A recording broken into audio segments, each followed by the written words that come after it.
Assalamualaikum warahmatullahi wabarakatuh. Minasang, konnichiwa, o genki desu ka? Mari belajar bahasa Jepang di Tanoshi Nihongo bersama Cici Sensei. Di pertemuan kelima ini, kita akan belajar tentang kata tunjuk benda dan penyebutan benda dalam suatu bahasa. Ja minasang, hajimemashou.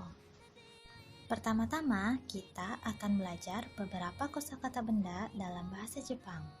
Buku, hon, buku catatan, noto, kamus, jisho, kertas, kami, pensil, enbitsu, pulpen, bolpen, penghapus, keshigomu, penggaris, monosashi, tas, kaban, jam tangan, tokei, bahasa Jepang, Nihongo, bahasa Indonesia, Indonesiago, bahasa Inggris, Eigo. Kata tunjuk benda dalam bahasa Jepang dibagi 3. Yang pertama, kore, artinya ini. Kore digunakan apabila kata bendanya dekat dengan pembicara. Yang kedua, sore, artinya itu. Sore digunakan apabila kata bendanya dekat dengan lawan bicara. Yang ketiga, are, artinya itu. Are digunakan apabila kata bendanya jauh dari pembicara dan lawan bicara. Yang keempat, nan, artinya apa? Nan adalah kata tanya yang digunakan untuk menanyakan benda. Perhatikan gambar berikut ini. Sore dan are artinya itu. Bagaimana cara membedakan penggunaannya? Perbedaannya dilihat dari letak bendanya. Apakah jauh dari pembicara ataukah jauh dari pembicara dan lawan bicara? Sekarang mari kita mempelajari pola kalimatnya. Yang pertama, pola kalimat untuk kata tunjuk benda. Kore, sore, are ditambah partikel wa, kemudian kata benda des. Pola kalimat ini digunakan untuk menyebutkan nama benda. Partikel wa tidak memiliki arti, hanya menandakan bahwa kosakata sebelumnya adalah sebagai topik kalimat. Des tidak memiliki arti, hanya akhiran yang terdapat pada kalimat formal.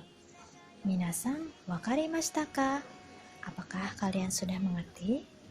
Agar semakin paham, mari perhatikan contoh berikut ini. Dalam gambar berikut, A sebagai pembicara, B sebagai lawan bicara. Kata bendanya adalah pulpen. Letak pulpen dekat dengan A sebagai pembicara. Kemudian ada contoh dalam bahasa Indonesia. Ini pulpen. Ini dalam bahasa Jepang kore. Pulpen dalam bahasa Jepang bolpen. Lalu kita masukkan ke dalam pola kalimatnya. Sehingga kalimatnya menjadi kore wa bolpen desu. Pola kalimat yang kedua adalah tentang penyebutan benda dalam suatu bahasa. Pola kalimatnya, kata benda ditambah partikel wa, ditambah bahasa, ditambah partikel de, ditambah terjemahan kata benda des. Partikel de dalam kalimat ini artinya dalam. Contoh, tas dalam bahasa Jepang adalah kaban. Agar mempermudah memasukkan ke dalam pola kalimat, terlebih dahulu kita harus menentukan mana yang termasuk kata benda, bahasa, dan terjemahan kata benda. Dalam contoh ini, kata bendanya adalah tas. Bahasa adalah bahasa Jepang atau Nihongo. Terjemahan kata benda adalah kaban. Sehingga kalimatnya menjadi tas wa Nihongo de kaban desu. Sampai di sini dulu materi pembelajaran kita kali ini. Ja, mata ne. Sampai jumpa.